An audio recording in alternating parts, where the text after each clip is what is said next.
When it comes to trellising our tomato plants, it seems like we're always on the hunt for that perfect tomato trellis option. And you could definitely find different options online.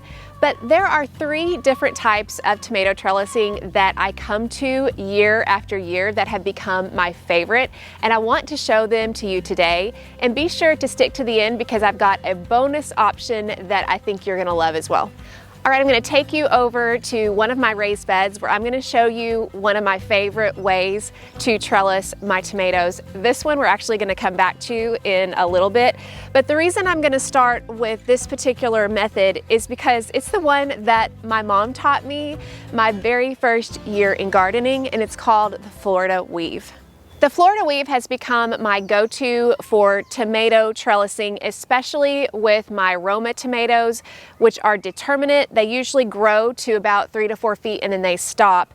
And this is an example of the Florida weave. I'm going to show you actually 2 ways I use the Florida weave, depending on whether I have just a few plants, like here I have 3 in a row, or if you have a really long row, you may want to do it a little differently, kind of with a method that I've seen farmers use. But first, let's talk about this particular method here. This is the Florida weave based on one particular tomato plant.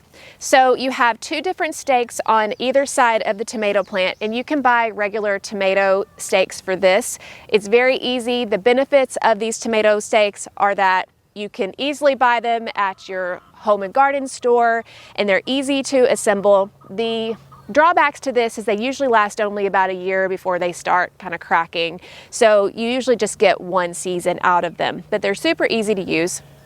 And what you're going to do here is you're actually going to take this jute twine and you're going to weave it in an S-shape pattern from one side to the other.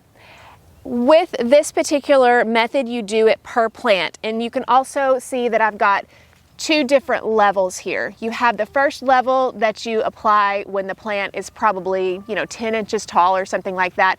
And then as it grows, you're gonna add another level. The benefit to this weaving is that you have movement here. So whenever the wind blows, you can easily let it go side to side and it's not gonna damage the plant, it's not gonna snap the plant. So there's ability to have these tomatoes as they're growing, have plenty of movement. You don't have to worry about damaging the plant. As I mentioned, I love using this for determinate tomatoes because they only grow to a specific height. I have tried using this with indeterminate tomatoes, the ones that grow really tall and they continue growing. And you could do this with indeterminate tomatoes, but you definitely need to have larger stakes than these. You probably need to have large T-posts, and you're just gonna have to continue adding levels as they grow. That's why this is my preferred method for my Roma tomatoes, which are determinate.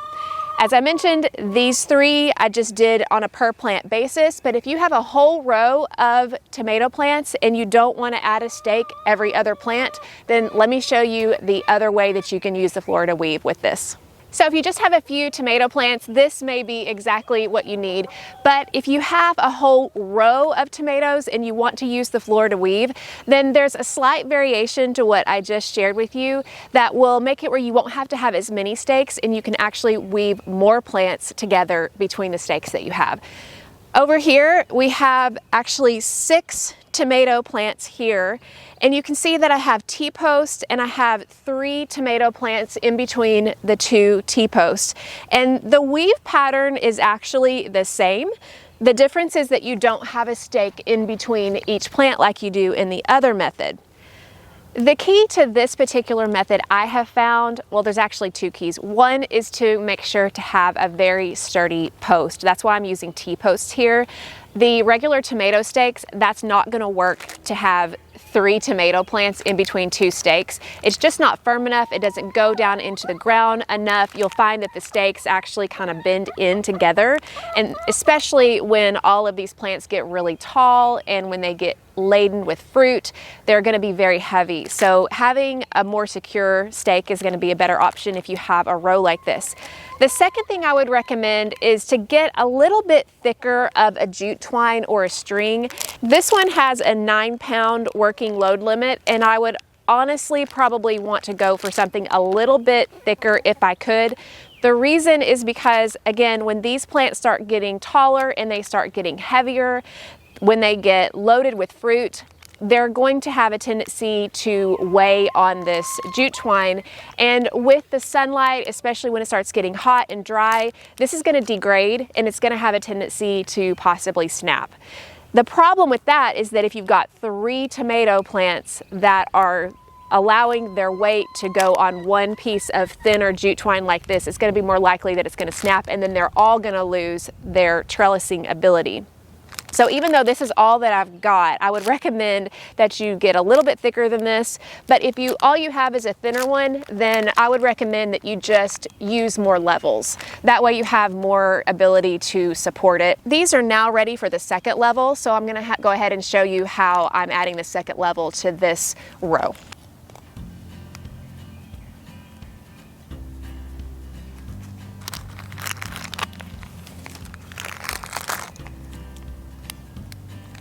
I like to get below the stem.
The number of levels that you use will depend on how tall of a plant that you have.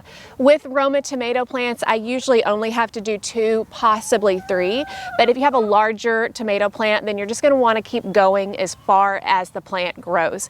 But as you can see, this does do a great job of trellising these tomatoes. Another benefit I love about this method is that it makes it super easy to harvest because you don't have to be reaching in to a cage or anything like that. If you have any issues with disease on the bottom leaves, it makes it easy to trim. And so this is just a really easy method for easy maintenance for tomato plants, whether you're doing it all in a row or just on a one-to-one basis like the other bed. Now let me show you my second favorite way to trellis tomatoes, and I use this method for taller determinates and indeterminate tomatoes alike. My next way of trellising tomatoes that I have found myself going to year after year is this heavy-duty tomato cage. This particular tomato cage I made out of concrete reinforcing wire. We had some left over from a house project several years ago. I've got a video down in the description that shows you how I made these. But really any kind of heavy-duty tomato cage will work very similarly. What I like about these is that I don't tend to prune my tomatoes of their suckers. I usually let them completely grow out, and this makes it easy to allow the tomatoes to grow and grow at their leisure and not having to go in and prune a lot. Now, if you're the type of gardener who you want to prune out your suckers and you want to prune your tomatoes a lot, my next method is going to be better for you. But I like this because I don't have to. All I have to do is plant the tomato, set the tomato cage in the ground, and then just let it grow until it's time to harvest. Now, there are a couple of drawbacks with this particular method. One of them is that whenever it comes time to harvest, you're having to reach inside the cage. And this is really not a huge deal, but sometimes it can be a little bit inconvenient. And concrete reinforcing wire itself can get a little bit sharp on the edges, so sometimes you have to be careful with that. If you use a different material, it wouldn't be as bad. And another thing is that with early blight and other fungal tomato diseases, it can be a little bit cumbersome to go in and prune those lower leaves. So I'm looking here, it looks like I've got a little bit of evidence of early blight here.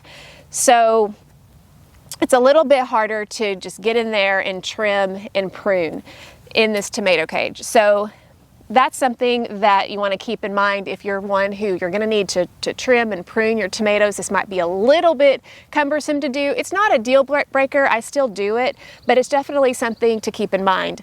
But the benefits with these tomato cages are that they are set it and forget it, and they're also great for the vining and climbing type tomatoes that just continue growing up and up, and you can have a really good way to trellis them without having to do a whole lot of work. I mentioned that this method doesn't necessarily lend itself well to pruning out tomato diseases, and if you live in an area where early blight or septoria leaf spot is common, and you may not even know a whole lot about that, but this is one good indication, then you might be interested in my free download called The Lazy Gardener's Guide to Fungal Tomato Diseases. It's the way that I deal with early blight and septoria leaf spot every year in my garden, and in this way I'm able to manage these fungal tomato diseases without spending a lot of time and effort spraying and doing a whole bunch of stuff, and we still have enough tomato harvest to last our family our entire year in tomato products. So check that guide out in the description if it's something you're interested in and if you see spots like this on your tomato leaves. All right, let's go check out the final way that I love to trellis my tomatoes. This method of trellising tomatoes has quickly become one of my favorites. It wasn't one that I had intentionally done, but I had seen it done at a friend's garden, and I thought it'd be perfect with my straw bale garden, although you don't have to have a straw bale garden to do it. What this is a cattle panel, and it's affixed to T-post with zip ties. And if you don't have a straw bale, you can either put this on the ground and affix it to the T-post, or you could go ahead and elevate it to, 12, 18 inches tall, and then as the tomatoes grow, then you start tying it to the cattle panel itself, which is what I've done here with my tomatoes in the straw bale garden. As they grow, I just take some of this twine and I tie it to the cattle panel. The benefit of having the tomatoes growing up this way is that they are super easy to prune. So whether you're pruning for disease or you're pruning because you want to get the suckers out or just pruning for general maintenance, it's super easy to come in here and work and prune because you don't have a cage that's surrounding these tomatoes.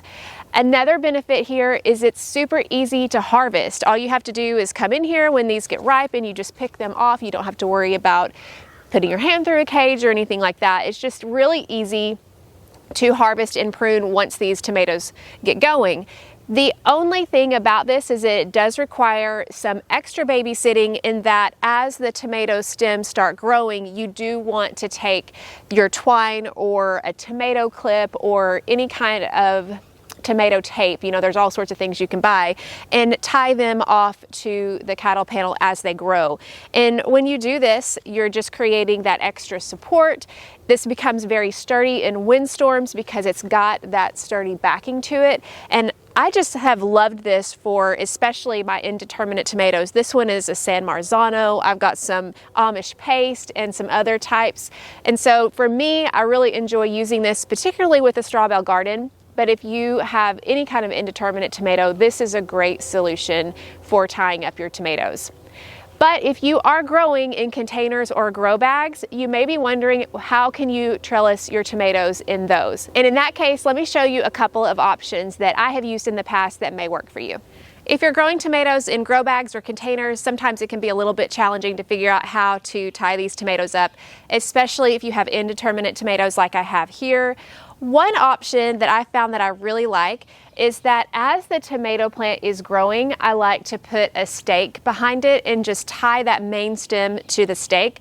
Personally, I like to trim out the suckers on my grow bag tomatoes just to make the plant a little bit easier to manage, and also because there's a limited amount of nutrients in a grow bag and it makes it where the soil doesn't have as much of the tomato plant to support if I prune out those suckers. And so while the plant's growing, I have that stake to tie it to, but then as it grows even taller, I have put it here against my deck, and this could be any kind of fixture that you have. You could even put a cattle panel trellis behind grow bags. I've seen people do that. But whatever you have here, you can go ahead and tie these tomato stems up against whatever fixture you have. You can see this one here is getting a little bit tall, and it's kind of supported by some other things around it, but I want to go ahead and tie it up.